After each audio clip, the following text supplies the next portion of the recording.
ಈ ಅವಕಾಶ ಸಿಕ್ಕಾಗ ಮನುಷ್ಯ ಅವನ ನಿಜ ಮುಖ ತೋರಿಸ್ತಾನಂತೆ. ಅದನ್ನು ಇಲ್ಲಿವರೆಗೂ ಕೇಳಿದ್ದೆ, ಬಟ್ ನಿನ್ನೆ ಒಂದು ಎಪಿಸೋಡಲ್ಲೇ ಅದನ್ನು ನೋಡಿದೆ.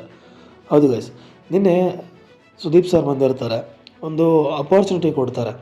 ನಿಮಗೆ ಯಾರಿಗಾದ್ರೂ ಮುಖದ ಮೇಲೆ ಹೊಡೆದಂಗೆ ಹೊಡೆದು ಹೇಳಬೇಕಂತ ಏನಾದರೂ ಅನಿಸಿದ್ರೆ ಹೇಳ್ಬೋದು ಅಂತ ಹೇಳ್ತಾರೆ. ಅಲ್ಲಿ ಕಾವ್ಯ ಅವರು, ಗಿಲ್ಲಿ ಅವರು, ಆಮೇಲೆ ರಾಶಿಕಾ ಅವರು ಯಾವ ರೀತಿ ಅವರ ಮನಸ್ಸಲ್ಲಿರೋದನ್ನ ಹೇಳಿ ಅಲ್ಲಿರೋವಂಥ ಒಂದು ಬಾಲ್ ಇರುತ್ತೆ ಅದಕ್ಕೆ ಹೊಡಿತಾರೆ. ಬಟ್ ಅಲ್ಲಿ ಜಾಸ್ತಿ ಡಿಫ್ರೆನ್ಸ್ ಏನೂ ಅನ್ನಿಸ್ಲಿಲ್ಲ.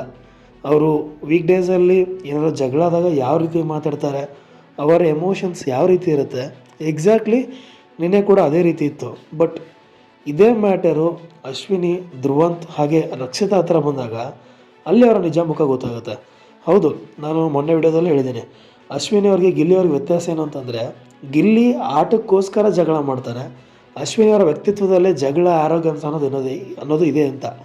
ಸೊ ಇಲ್ಲಿಯವ್ರಿಗೆ ಏನು ಮಾಡ್ಕೊಂಡು ಬಂದರು ಅಶ್ವಿನಿ 2.0 ಅನ್ನೋದು, ಅದು ಜಸ್ಟ್ ಮೇಲ್ಗಡೆ ತೋರಿಸ್ಕೊಳ್ಳೋಕ್ಕೆ. ಬಟ್ ಒಳಗಡೆ ಆ ಒಂದು ದ್ವೇಷ, ಆ ಒಂದು ಸಿಟ್ಟು, ಎಲ್ಲರೂ ನನಗಿನ್ನ ಮುಂದೆ ಹೋಗ್ತಿದ್ದಾರೆ ಅನ್ನೋ ಒಂದು ಕೋಪ, ಅದೆಲ್ಲನೂ ನಿನ್ನೆ ಎಷ್ಟು ಈಸಿಯಾಗಿ ಕಾಣಿಸ್ಕೊಳ್ತು. ಆಮೇಲೆ ಇದು ಧ್ರುವಂತ್ ಅವ್ರದ್ದು ಅಷ್ಟೇ, ಅವರು ಕೂಡ ಆಚೆಯಿಂದ ನಾನು ಫುಲ್ಲು ಸಾಚ, ನಾನು ಆ ಥರ ಅಲ್ಲ ಈ ಥರ ಅಲ್ಲ ಅಂತ ತೋರಿಸ್ಕೊತಾರೆ. ಬಟ್ ನಿನ್ನೆ ಅವರು ಆ ಬಾಲ್ನ ಹೊಡೆಯೋಗಂತ ಅವರ ಮುಖದಲ್ಲಿ ಇರೋವಂಥ ಒಂದು ಆ್ಯರೋಗೆನ್ಸು ಎಷ್ಟು ಇತ್ತು ಅಂದರೆ, ಇವನ್ ಬಂದು ಸೋಫಾ ಮೇಲೆ ಕೂತ್ಕೊಂಡ್ರೂ ಕೂಡ ಇನ್ನೂ ಆ ಸಿಟ್ಟು ಹಾಗೆ ಇತ್ತು. ಸರಿನಾ? ಅಲ್ಲಿ ಯಾವ ರೀತಿ ಅಂದರೆ, ಗಿಲ್ಲಿ, ಕಾವ್ಯ ಅವ್ರಿಗೆಲ್ಲ ನಿಜವಾಗ್ಲೂ ಅವರು ಯಾರಿಗೆ ಹೊಡಿಬೇಕಂತ ಅಂದ್ಕೊಂಡಿದ್ರು ಆ ವ್ಯಕ್ತಿ ಮುಂದೆ ಬಂದಿದ್ರೆ ಹೊಡಿತಿದ್ರೆ ಇಲ್ಲೋ ಗೊತ್ತಿಲ್ಲ.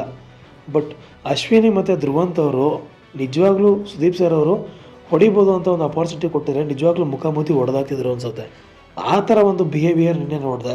ಅದು ನೋಡೋಕ್ಕೆ ತುಂಬ ಅಸಹ್ಯ ಅನ್ನಿಸ್ತು. ಅಲ್ಲಿ ಅವರು ಆ್ಯಕ್ಚುಲಿ ಅವ್ರ ಬಗ್ಗೆ ಕೆಟ್ಟದಾಗಿ ಹೇಳಿ, ಅಂದರೆ ಮುಂದೆ ಯಾರಿಗೆ ಹೊಡಿಬೇಕಂತ ಅಂದ್ಕೊಂಡಿದ್ರು ಅವ್ರ ಬಗ್ಗೆ ಕೆಟ್ಟದಾಗಿ ಹೇಳಿ ಅವ್ರನ್ನ ಕೆಟ್ಟದಾಗಿ ಪೋಟ್ರೆ ಮಾಡಿ ಹೊಡೆಯೋಕ್ಕಂತ ಹೋದರು ಅನಿಸುತ್ತೆ. ಬಟ್ ಆ್ಯಕ್ಚುಲಿ ಅಲ್ಲಿ ಅವ್ರು ತೋರಿಸಿದಂಥವರ ವರ್ತನೆ ಅವ್ರನ್ನೇ ಕೆಟ್ಟದಾಗಿ ತೋರಿಸ್ಕೊಳ್ತು ಅಂತ ನನಗನ್ಸುತ್ತೆ. ಆಮೇಲೆ ಇದು ಅಶ್ವಿನಿ ಅವರು ಗಿಲ್ಲಿ ಕ್ಯಾಪ್ಟನ್ ಇದ್ದಾಗ ನಾನು ಗಿಲ್ಲಿಗೆ ಬಾತ್ರೂಮ್ ಏರಿಯಾದಲ್ಲಿ ಸಾಫ್ಟಾಗಿ ಹೇಳಿದೆ, ಅದು ಹೇಳಿದೆ, ಆ ಥರ ಹೇಳಿದೆ, ಸಾಫ್ಟಾಗಿ ಹೇಳಿದೆ ಅಂತ ಹೇಳ್ತಾರೆ. ಬಟ್ ನಿನ್ನೆ ವಿ ಟಿ ಪ್ಲೇ ಆದಾಗ ಎಲ್ಲರೂ ಅದನ್ನೇ ಇಟ್ಕೊಂಡು ಅಶ್ವಿನಿ ಅವರಿಗೆ ಹೊಡೆಯೋಕ್ಕೆ, ಲೈಕ್ ಅಶ್ವಿನಿ ಅವರ ಒಂದು ಮುಖದ ಫೋಟೋನ ಒಂದು ಬಾಲ್ಗೆ ಅಂಟಿಸಿ ಹೊಡೆಯೋಕ್ಕೆ ಹೋಗ್ತಾರೆ. ಸೊ ಇಲ್ಲಿ ಏನು ಅಂತಂದರೆ, ಬಟ್ ಇಷ್ಟೆಲ್ಲ ತೋರಿಸಿದ್ಮೇಲೂ ಅಶ್ವಿನಿ ಅವರು ಅವರೇ ಸರಿ ಅನ್ನೋವಂಥ ವಾದ ಮಾಡಿಕೊಂಡು ರಾಶಿಕಾ ಅವರ ಫೋಟೋಗೆ ಹೊಡಿತಾರೆ. ಇಲ್ಲಿ ಗೊತ್ತಾಗುತ್ತೆ ಈ ವ್ಯಕ್ತಿ ಇಷ್ಟು ಕ್ಯಾಮ್ರಾದಲ್ಲಿರೋವಂಥ ರೆಕಾರ್ಡ್ನ ಪ್ಲೇ ಮಾಡಿ ತೋರಿಸಿದ್ರು ಕೂಡ ಸೋಲನ್ನ ಒಪ್ಕೊಳ್ಳೋಕೆ ರೆಡಿ ಇಲ್ಲ ಅಂದರೆ ಇನ್ನು ಜನ ಹೆಂಗೆ ನಂಬ್ತಾರೆ ಇವ್ರನ್ನ, ಅಲ್ವಾ?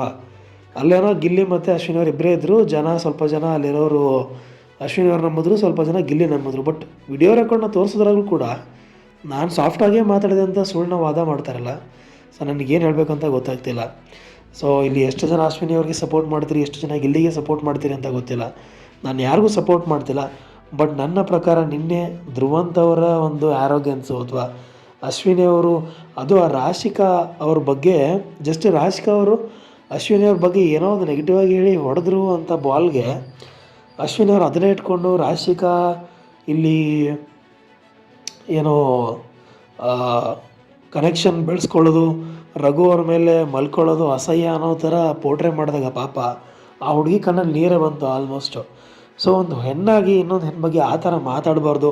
ಅದು ಹೆಣ್ಣು ಪರ ಹೋರಾಟ ಮಾಡೋರು ಇವರು ಮನೇಲಿ ಯಾರು ರೈಸ್ ಮಾಡೋದು ಹಂಗಿಂಗೆ ಅಂತ.